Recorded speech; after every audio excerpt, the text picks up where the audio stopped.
BMC news live കൊച്ചിയിലേക്ക് സ്വാഗതം. ഈ വാർത്തകൾ നിങ്ങൾക്കായി അവതരിപ്പിക്കുന്നത് Lutech solar solutions, powered by Mayil food stuffs, Mookkannoor, city tower, city wear and city shoes, Angamaly and Cochin Kalabhavan Angamaly franchise. Kuwait മദ്യദുരന്തം.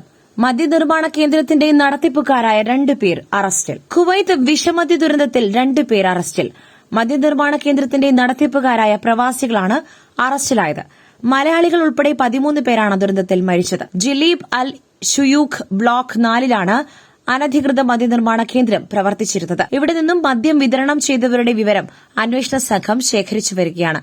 മരണമടഞ്ഞവരിൽ മുഴുവൻ പേരും ഏഷ്യക്കാരാണ്. 31 പേർ വെന്റിലേറ്ററുകളിൽ കഴിയുകയാണ്. 51 പേർക്ക് അടിയന്തര ഡയാലിസിസ് ആവശ്യമായി വന്നു. 21 പേർക്ക് സ്ഥിരമായ അന്ധതയോ കാഴ്ചക്കുറവോ ഉണ്ടായതായും അധികൃതർ വ്യക്തമാക്കി. വിഷമദ്യ ദുരന്തത്തിന്റെ പശ്ചാത്തലത്തിൽ Indian embassy help line number സ്ഥാപിച്ചു.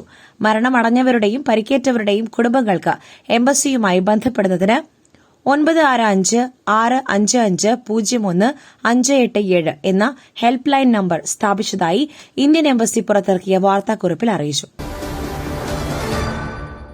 മൂക്കന്നൂർ പഞ്ചായത്തിൽ കൊക്കുന്ന് മലമ്പാമ്പിനെ പിടികൂടി. പുലർച്ചെ 5 മണിയോടെ കണ്ട പാമ്പിനെ ഏറെ വൈകിയാണ് പിടികൂടിയത്. മൂക്കന്നൂർ പഞ്ചായത്തിലെ കൊക്കുന്ന് 4-ാം വാർഡിലെ ചീരംപള്ളി ലതയുടെ വീട്ടിൽ മലമ്പാമ്പിനെ പിടികൂടി. രാവിലെ വിറകെടുക്കുവാൻ പോയ ലതയാണ് പാമ്പിനെ കണ്ടത്. ലതയും മകളും താമസിക്കുന്ന വീടിന്റെ കോഴിക്കോട് സ്ഥിതി ചെയ്യുന്നതിന് തൊട്ടടുത്തായാണ് പാമ്പിനെ കണ്ടത്. കോഴിക്കോട്ടിൽ കോഴിയെ കാണാനില്ലാത്തതിനാൽ തിരയുന്നതിനിടയിൽ പാമ്പിനെ ലത ചവിട്ടുകയായിരുന്നു. ഇര വിഴുങ്ങിക്കിടക്കുകയായിരുന്നതിനാൽ അപകടമൊന്നും ഉണ്ടായില്ല. പാമ്പിനെ കണ്ട ഭീതിയിൽ പിറകോട്ട് മാറി നിലത്ത് വീണ ലതയ്ക്ക് പരിക്കേറ്റു. ഇര വിഴുങ്ങി പാമ്പ് കുറേ നേരം അവിടെ തന്നെ കിടക്കുകയും ഇരയെ കക്കിക്കളഞ്ഞ് രക്ഷപ്പെടുവാൻ ശ്രമിക്കുന്നതിനിടയിൽ ഫോറസ്റ്റ് ഡിപ്പാർട്ട്മെന്റ് അംഗങ്ങൾ സ്ഥലത്തെത്തി പാമ്പിനെ പിടികൂടുകയുമായിരുന്നു. വാതിലുകൾ പോലുമില്ലാത്ത വീട്ടിൽ കഴിഞ്ഞിരുന്ന ലതയും കുടുംബവും തലനാരിഴയ്ക്കാണ് രക്ഷപ്പെട്ടത്.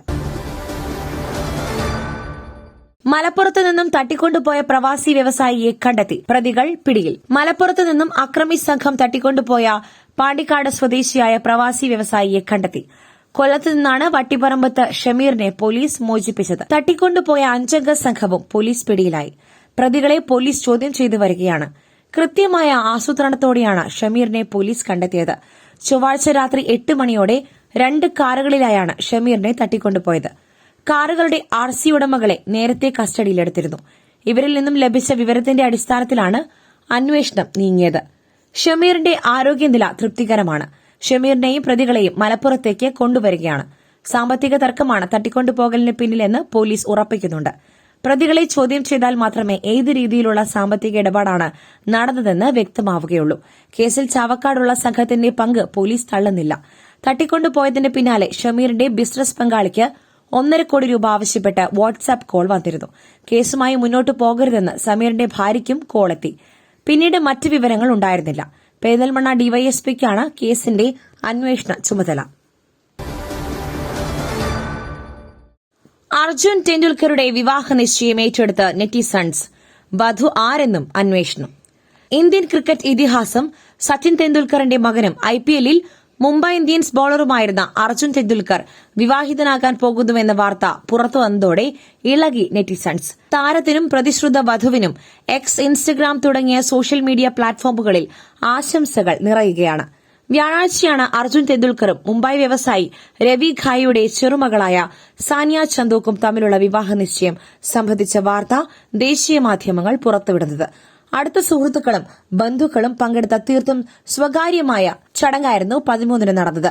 എന്നാൽ തെണ്ടുൽക്കർ കുടുംബമോ ഗായ് കുടുംബമോ ഔദ്യോഗിക പ്രസ്താവന പുറത്തിറക്കിയിട്ടില്ലെങ്കിലും വാർത്ത വിവിധ പ്ലാറ്റ്ഫോമുകളിൽ പെട്ടെന്ന് വൈറലായി.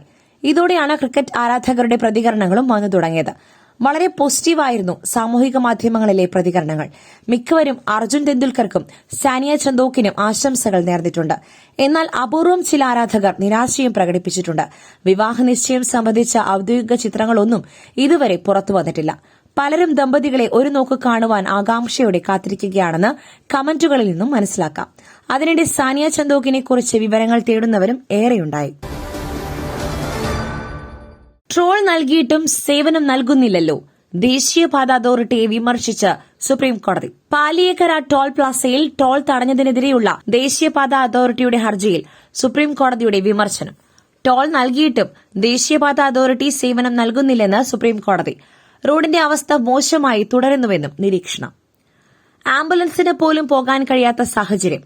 സർവീസ് റോഡുകൾ മെച്ചപ്പെടുത്തിയിട്ടില്ലെന്നും ബെഞ്ചിലെ സാഹചര്യ ജസ്റ്റിസ് കെ വിനോദ് ചന്ദ്രന് ഇക്കാര്യം നേരിട്ട് അറിവുണ്ടെന്നും ചീഫ് ജസ്റ്റിസ് BR ഗവായ് പറഞ്ഞു. 2.5 കിലോമീറ്റർ ദൂരത്തിൽ മാത്രമാണ് ഗതാഗത പ്രശ്നം എന്നായിരുന്നു ദേശീയപാത അതോറിറ്റിയുടെ വാദം. ഹൈക്കോടതി വിധിയിൽ പിഴവുണ്ടെന്നും ദേശീയപാത അതോറിറ്റിക്ക് വേണ്ടി ഹാജരായ സോളിസിറ്റർ ജനറൽ ചൂണ്ടിക്കാട്ടി. ഹർജികൾ അടുത്ത തിങ്കളാഴ്ച പരിഗണിക്കും. പുട്ടു രുചികരമാവണമെങ്കിൽ മയിലിന്റെ പുട്ടുപൊടി തന്നെ വേണം. അതിന് ചെമ്പാപ്പുട്ടാണെങ്കിലും അങ്ങനെ തന്നെ. മയിൽ റൈസ് ആൻഡ് ഫുഡ് പ്രൊഡക്ട്സ്, ശ്രേഷ്ഠം സമ്പുഷ്ടം. ബന്ധുവായ യുവതിയെ സെക്സ് മാഫിയയ്ക്ക് കൈമാറുവാൻ ശ്രമിച്ചു.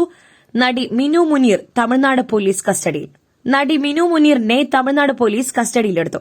ബന്ധുവായ യുവതിയെ സെക്സ് മാഫിയയ്ക്ക് കൈമാറുവാൻ ശ്രമിച്ചു എന്ന പരാതിയിന്മേലാണ് നടപടി. ഇന്നലെ രാത്രി ആലുവയിൽ നിന്നാണ് കസ്റ്റഡിയിലെടുത്തത്. ഇന്ന് രാവിലെ മിനു മുനീറിനെ ചെന്നൈയിലെത്തിച്ചു. 2014 കേസിനാസ്പദമായ സംഭവം നടന്നത്. തമിഴ്നാട് തിരുമംഗലം പോലീസാണ് യുവതിയെ കസ്റ്റഡിയിലെടുത്തത്. സിനിമയിൽ അവസരം നൽകാമെന്ന് പറഞ്ഞ് ബന്ധുവായ യുവതിയെ തമിഴ്നാട്ടിലേക്ക് വിളിച്ചുവരുത്തി സെക്സ് മാഫിയയ്ക്ക് കൈമാറുവാൻ ശ്രമിച്ചെന്നാണ് പരാതി. ഏറെക്കാലമായി ഒളിവിൽ കഴിയുകയായിരുന്ന മിനു മുനീർ ആലുവയിലുണ്ടെന്ന രഹസ്യവിവരത്തെ തുടർന്നാണ് തമിഴ്നാട് പോലീസ് സ്ഥലത്തെത്തി ഇവരെ കസ്റ്റഡിയിലെടുത്തത്. സംവിധായകനും നടനുമായ ബാലചന്ദ്ര മേനോൻ നൽകിയ അപകീർത്തി കേസിൽ അടുത്തിടെ അറസ്റ്റിലായ മിനു മുനീർ ഈ കേസിൽ ജാമ്യത്തിൽ ഇറങ്ങിയിട്ട് അധിക നാളായിരുന്നില്ല. ഇതിന് പിന്നാലെയാണ് പുതിയ കേസിൽ പോലീസ് നടപടിയുണ്ടായിരിക്കുന്നത്. നേരത്തെ ബാലചന്ദ്ര മേനോനെതിരെ മിനു നൽകിയ ലൈംഗികാതിക്രമ പരാതി തെളിവുകളുടെ അഭാവത്തിൽ കോടതി തള്ളിയിരുന്നു. മഴ തുടരും. മത്സ്യബന്ധനത്തിന് വിലക്ക്. കേരളത്തിലെ എല്ലാ ജില്ലകളിലും മഴയും കാറ്റും. 6 ജില്ലകളിൽ യെല്ലോ അലർട്ട്. സംസ്ഥാനത്ത് ഒറ്റപ്പെട്ട ശക്തമായ മഴ തുടരുവാൻ സാധ്യത. ബംഗാൾ ഉൾക്കടലിന് മുകളിൽ രൂപപ്പെട്ട ന്യൂനമർദ്ദം ശക്തിയാർജിച്ചതോടെ കേരളത്തിൽ മിക്ക ജില്ലകളിലും മഴയ്ക്ക് സാധ്യതയുണ്ടെന്ന് കേന്ദ്ര കാലാവസ്ഥാ വകുപ്പ് അറിയിച്ചു. കേരളത്തിലും വടക്കൻ കേരളത്തിലും മലയോര മേഖലകളിലും കൂടുതൽ മഴ പെയ്യുവാൻ സാധ്യത. എറണാകുളം, തൃശൂർ, മലപ്പുറം, കോഴിക്കോട്, കണ്ണൂർ, കാസർഗോഡ് ജില്ലകളിൽ ഇന്ന് യെല്ലോ അലർട്ട്. കേരള, കർണാടക, ലക്ഷദ്വീപ് തീരങ്ങളിൽ മത്സ്യബന്ധനത്തിന് വിലക്ക് ഏർപ്പെടുത്തി. നാളെ എറണാകുളം, തൃശൂർ, മലപ്പുറം, കോഴിക്കോട് ജില്ലകളിലും യെല്ലോ അലർട്ടാണ്. ഒറ്റപ്പെട്ട ശക്തമായ മഴയ്ക്കുള്ള സാധ്യതയാണ് പ്രവചിക്കപ്പെട്ടിരിക്കുന്നത്. 24 മണിക്കൂറിൽ 64.5 മില്ലിമീറ്റർ മുതൽ 115.5 മില്ലിമീറ്റർ വരെ മഴ ലഭിക്കുമെന്ന സാഹചര്യം ഉണ്ടെന്നാണ് പ്രവചനം. അതേസമയം ഇന്ന് കേരളത്തിലെ എല്ലാ ജില്ലകളിലും ഒറ്റപ്പെട്ട ഇടങ്ങളിൽ ഇടത്തരം മഴയ്ക്കും മണിക്കൂറിൽ 40 കിലോമീറ്റർ വരെ വേഗതയിൽ ശക്തമായ കാറ്റിനും സാധ്യതയുണ്ടെന്ന് കേന്ദ്ര കാലാവസ്ഥാ വകുപ്പ് അറിയിച്ചു. ഓഗസ്റ്റ് 15 വരെ മണിക്കൂറിൽ 40 മുതൽ 50 കിലോമീറ്റർ വരെ വേഗതയിൽ ശക്തമായ കാറ്റിന് സാധ്യതയുണ്ടെന്നാണ് പ്രവചനം. മലയാളത്തിൽ ഒരു സയൻസ് ഫിക്ഷൻ കമോൺട്ര ഏലിയൻ. ദൈവചിന്തയുടെ ഉദ്ഭവവും ശാസ്ത്രാന്വേഷണത്തിന്റെ ആലോചനയും ഇടകലർത്തി നന്ദകുമാർ സംവിധാനം ചെയ്യുന്ന സയൻസ് ഫിക്ഷൻ ക്രൈം ത്രില്ലർ ചിത്രമാണ് കമോൺട്ര ഏലിയൻ. നന്ദകുമാർ ഫിലിംസിന്റെ ബാനറിൽ ക്രൌഡ് ഫണ്ട് മുഖേന പണം സ്വരൂപിച്ച് ഷൂട്ടിംഗ് പൂർത്തിയാക്കിയ ഈ ചിത്രത്തിന്റെ സെൻസറിംഗ് പൂർത്തിയായി. ഒട്ടേറെ സിനിമകളിൽ ജൂനിയർ ആർട്ടിസ്റ്റായി അഭിനയിച്ച ചേർത്തലക്കാരനായ നാടക നടൻ അജിത് ജഗന്നാഥ കലാപീഠം അവതരിപ്പിക്കുന്ന കാളിത്തെയ്യത്തിൽ നിന്നും തുടങ്ങുന്ന കഥ പിന്നീട് അമേരിക്ക അടക്കം നിരവധി രാജ്യങ്ങളിൽ എത്തുന്നു. സഞ്ചരിച്ച കഥ പറയുന്ന ഒരു സയൻസ് ഫിക്ഷൻ സിനിമയാണ് കമോൺട്ര ഏലിയൻ. മറ്റൊരു വാർത്തയുമായി കണ്ടുമുട്ടുന്നതുവരെ നന്ദി, നമസ്കാരം.